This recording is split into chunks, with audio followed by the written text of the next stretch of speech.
Congratulations on your baby. Here's a gift. Even Lucy, who usually picks on me, gave me a present after I was discharged from the hospital after giving birth.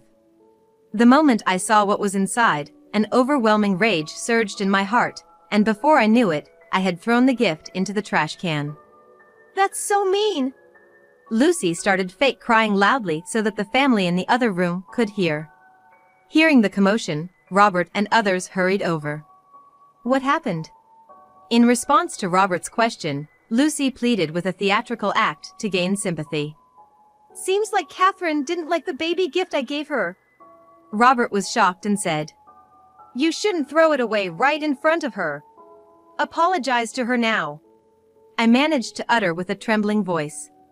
Did you check what's inside? Picking the gift from the trash and opening the box, Robert was at a loss for words. It was evident how quickly the usually calm man became furious. Lucy, why would you give something like this? Depending on the situation, I might have to reconsider our relationship.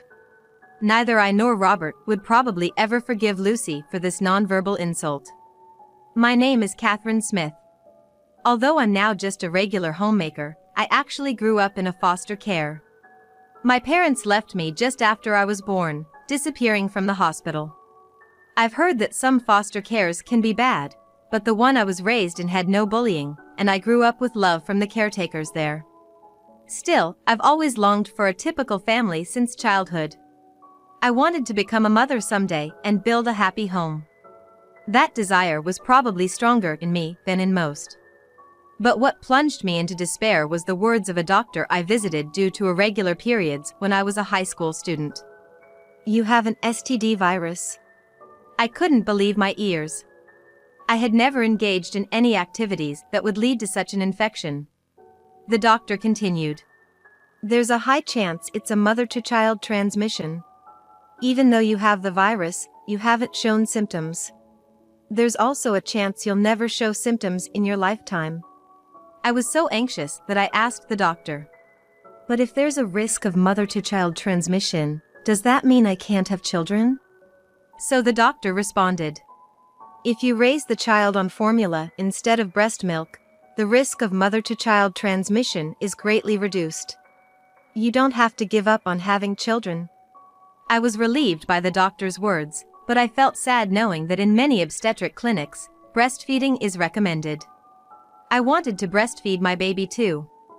I began to think that no man would ever want to marry someone like me and start a family. In my despair, I completely gave up on the idea of romance.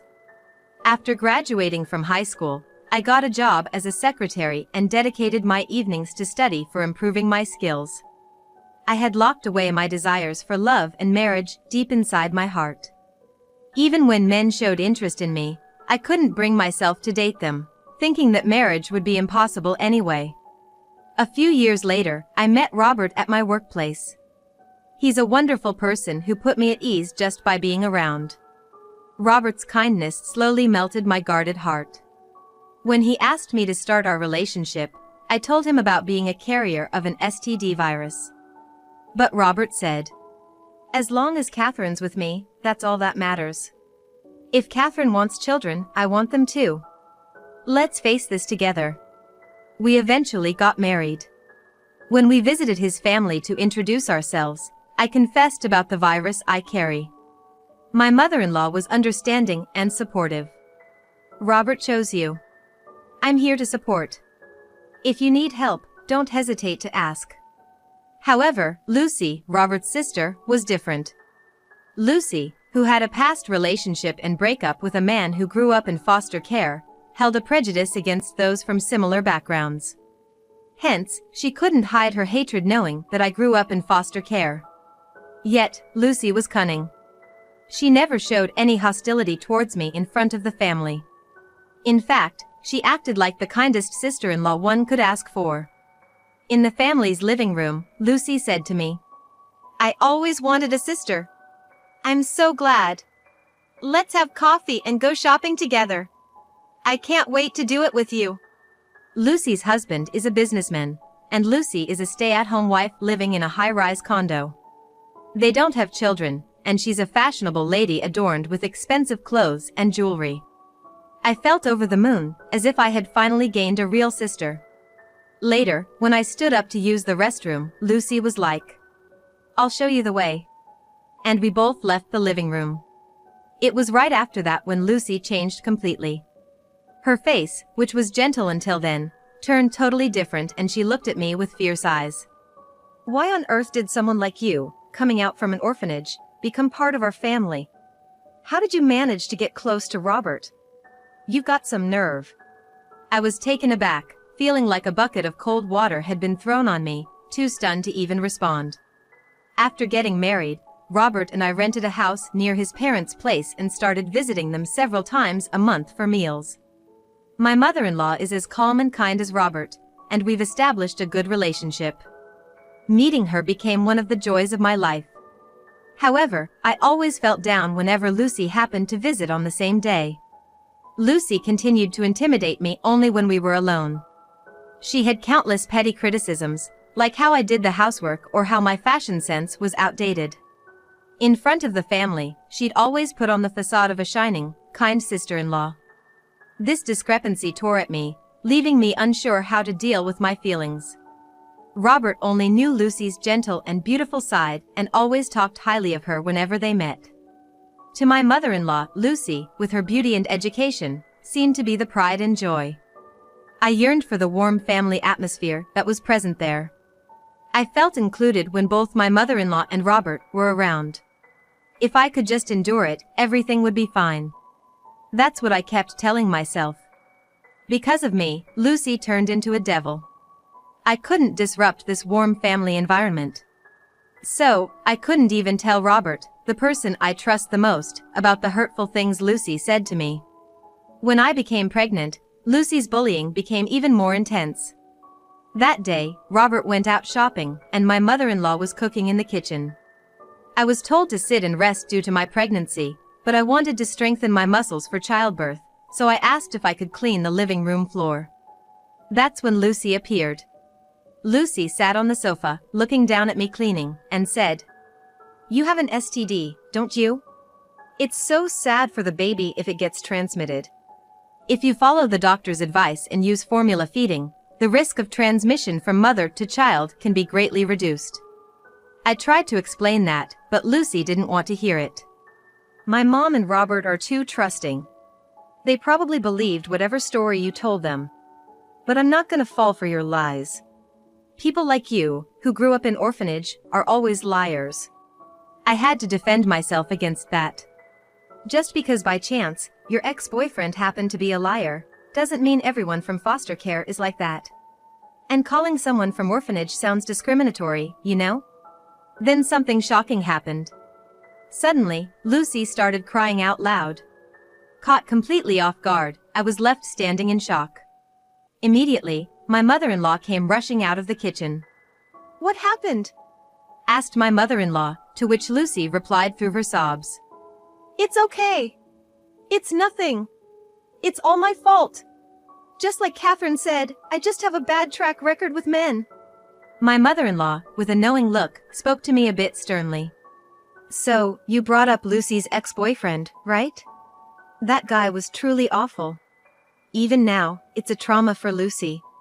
Could you please not touch on that topic?" Robert's gentle-natured his mother had a look on her face that I had never seen before. I felt an urge to explain the truth, but seeing Lucy sobbing next to my mother-in-law, I held back. Even though she was originally at fault, if I brought up her trauma, I felt I was also to blame.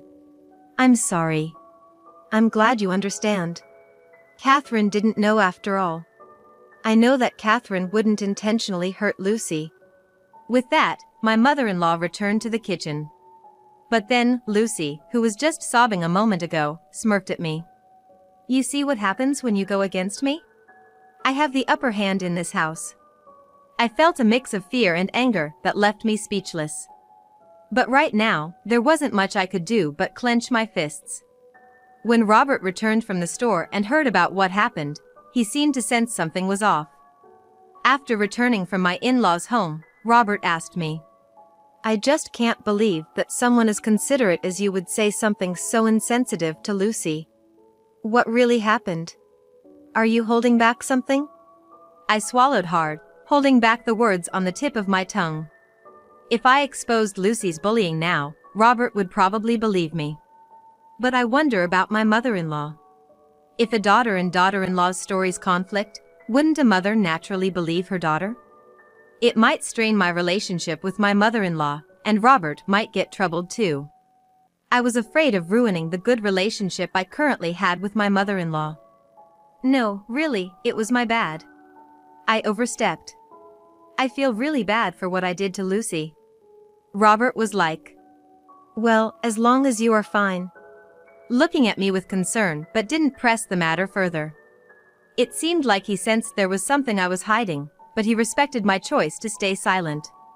I felt really blessed to have such a wonderful husband and wanted to cherish this happiness. A few months later, I had a scheduled C-section, and our baby was born. A cute little boy. Robert and I were both moved to tears. Because of hospital rules, only the husband was allowed to visit. So, my mother-in-law met her first grandchild when I was discharged. My mother-in-law came to pick us up in her car. He's so adorable. He looks just like Robert when he was a baby. But he has your eyes, Catherine. He's gonna be a heartbreaker. After being discharged, I stayed at my in-laws' place. My mother-in-law was like, You just focus on the baby. Don't worry about anything else. She took care of all the other household chores. Given that I couldn't return to my own family for postnatal care, my mother-in-law seemed like an angel to me. But then, the woman who would throw me back into hell arrived at the house. Needless to say, it was Lucy. That day, Lucy brought her husband home with her. Lucy's husband, Tom, being a businessman, was tall and seemed very assertive, and he looked perfect next to the beautiful Lucy. However, he didn't smile once, which was a bit off-putting. Surrounding our baby and me at the dining table were my mother-in-law, Lucy, Robert, and Tom. That day, we were gonna enjoy a feast that my mother-in-law had put her heart and soul into. Lucy, with a big smile, handed me a large gift box. Here, a gift to celebrate the birth. It was from a luxury baby store, way out of my price range. Lucy looked a bit embarrassed as she said, I'm not sure about my taste, and I'm kinda shy. Can you open it in the next room and tell me what you think, just between us? Wow, trust Lucy to think of everything. Thank you. If it's from you, it's gotta be good. Robert cheered. I had a bad feeling, but I didn't want to ruin the mood, so I put on a smile and thanked her. Thank you, Lucy. It was the last time I would smile at Lucy in my life. As I moved to the next room, Lucy, who was walking ahead of me, suddenly turned to face me. Usually, she has a sour look, like she's unhappy, but she was oddly cheerful and grinning. You probably don't often get gifts from a classy lady like me, right? You should be grateful. Come on, open it. Lucy urged me like that. Swallowing hard, I looked at the box with the logo of a high-end children's store. The box, adorned with a neat blue ribbon, seemed to contain a quality gift. Taking a deep breath, I untied the ribbon and opened the box, only to let out a sharp gasp. I felt my knees, my arms, shaking uncontrollably. It was rage. Had I ever felt such strong resentment before? Lucy laughed leisurely and said, Any decent mother would use this, right? If she's decent, that is. The next moment, I threw the present hard into the trash. I threw it so forcefully that the trash can toppled over, scattering garbage on the floor. Yet, the trembling throughout my body didn't stop. I glared fiercely at Lucy. And yelled, losing my composure. What kind of person are you? That's so mean. After I put so much thought into picking it out. Lucy countered with a faint crying voice. Hearing the shouting from the next room, my mother-in-law, Tom, and Robert, holding our baby, rushed in to see what was happening. What's going on here? Lucy, tears streaming down her face, said to my loud mother-in-law. It's my fault. I guess I have no sense of style. I thought it was chic, but it seems Catherine didn't like such a subdued color. Looking at the high-end store box spilling out of the knocked-over trash, Robert had a shocked expression on his face. Then, addressing me, he said clearly, "I don't know what has happened between you and Lucy until now. But throwing away a gift right in front of her? That's low. Apologize to Lucy." Lucy immediately resorted to fake tears. "It's okay, I should have asked Catherine about her preferences before choosing. They say new moms can be emotionally unstable. Please, don't be hard on her." "Lucy, you're too nice," Robert remarked, genuinely moved by Lucy's words. He then turned to me with a lecturing tone. "Catherine, she's saying this for your sake. Let's cool down and apologize together later." Unable to hold back anymore, I mustered a voice. "Did you check the contents properly?" "What?" Robert glanced at the trash can, puzzled. He slowly approached it and began to stack the protruding gift boxes. Just then, Lucy cried out in panic and was like, "No!" Trying to cover her tracks, she hastily explained. "The gift I gave Catherine was so poorly received. I'm too embarrassed to show it. Just give it back, and I'll take it home." Lucy tried to snatch the box, but Robert was faster than her to it and opened the present. The next moment, the expressions of every adult in the room froze.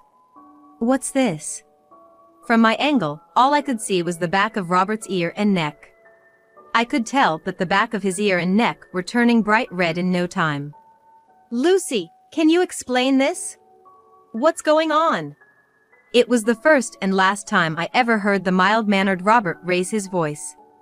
"This is something a mother would typically use, you know." My mother-in-law cast a stern look at Lucy, who was still feigning tears. "Lucy, you knew Catherine wasn't breastfeeding, right? You were there when Catherine explained it. So why would you give this as a baby gift?" My mother-in-law then spread out the contents of the box for all to see. It was a high-end charcoal-colored nursing cover. "This isn't about the color or the design," Robert said, glaring at Lucy as if she were gum-stuck to the bottom of his shoe. "Hey Lucy. You knew how self-conscious Catherine was about not breastfeeding. You were the one who told her that it doesn't matter whether she breastfeeds or formula feeds. So why did you gift something that targets her insecurities?"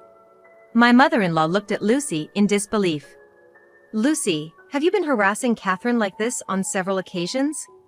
Upon hearing these words from my mother-in-law, Robert looked startled. "Come to think of it, that day when you cried recently must have been because of something like this. I had a hunch something happened but never confronted it. Catherine, have you been constantly harassed by Lucy?" I thought about revealing everything Lucy had done to me right then and there. I must have endured so much pain and hardship all this time. I probably shed tears when no one was looking. But, overwhelmed by emotion, I couldn't find the right words and could only nod in agreement. My mother-in-law, with a tone firmer than usual, declared, "I don't want to see your face anymore. Leave now and you don't need to visit this house again." Lucy's lips curled into a smirk while she continued her fake crying. She shot me a triumphant glance for a split second and then quickly resumed her act. "Come on, Mom, Catherine's a new mother. If you abandon her, what's gonna happen to the baby? I've seen news about single moms struggling. For the baby's sake, please bear with it. Please forgive Catherine." With tears in her eyes, Lucy appealed, but my mother-in-law shot her a cold look. "I wasn't speaking to Catherine. I was speaking to you. Please leave now." Then, Lucy forgot to fake her tears and her eyes widened in shock. Suddenly, her face turned serious and she blurted out in a frantic voice. "Huh? Mom, what are you saying? You're choosing this bad wife over me?" My mother-in-law, with a somber look, responded. "I thought you were my pride and joy. Educated, beautiful, kind-hearted. I had no idea you had such a malicious side. I'm ashamed I didn't notice sooner. I don't want to see you anymore. Please stay away from this house for a while." Flustered, Lucy turned to Robert and was like, "Don't you think she's being too harsh?" But Robert, even angrier than my mother-in-law, retorted to her. "Do you even understand what you've done? Not a single apology, huh? I've made up my mind. I'm cutting ties with you. I won't see you ever again. After slamming this decision on Lucy, Robert turned to me and apologized. I knew you had problems, Catherine. I thought it wasn't my place to intervene, and as a result, I made you suffer. I failed as a husband. Please forgive me. Then my mother-in-law also apologized to me. I was blinded by my love for my daughter. Even back then, I should have known that someone as considerate and hardworking as Catherine wouldn't say those things to Lucy. I regret not realizing it sooner. I'm truly sorry. They both genuinely understood my unspeakable feelings. On top of that, they've accepted me. I was so happy about that, I couldn't help but shed tears. Please don't be sorry. I've always been grateful for your kindness. Suddenly, Lucy, looking irritated, interrupted. She must have realized her act wasn't working anymore. Hey! What's this, playing happy families? There's a woman here who's not part of the family, right? You're seriously gonna believe her and kick me out? So Robert and Catherine gave Lucy a cold look and simultaneously said, Lucy, you're still here? I thought you had left. When are you leaving? Lucy, shaking with anger, shouted at Tom, was like, Enough! I don't know these people! Tom, let's go! And began walking towards the door. Tom, who had been silently watching the whole scene, finally spoke. You finally showed your true colors. I've made up my mind. Lucy, let's get a divorce. Wait a minute, Tom, what are you talking about? Tom calmly replied to Lucy, who had turned pale and was freaking out. I've been getting complaints from the neighbors. They say that an obsessive fan's wife is causing trouble. Lucy, who lives in an upscale condo, apparently invites the neighborhood ladies for home parties.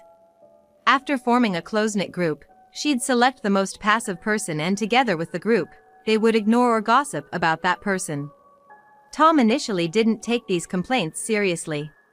He couldn't believe his wife would do such things. But one day, he witnessed the exclusion firsthand. I've told you to stop it many times. But you always play dumb and eventually start crying, so we can't have a proper conversation. You always act like the perfect wife in front of me, which made it hard for me to decide, but this is the last straw. Tom apologized to us. I'm sorry for ruining this special day. Given the circumstances, I'll be leaving. With that, he walked towards the entrance. Lucy, in a state of hysteria, chased after him. If Tom left her, Lucy would lose her wealth, status, and reputation. Out of the blue, you're talking about divorce? What am I supposed to do now?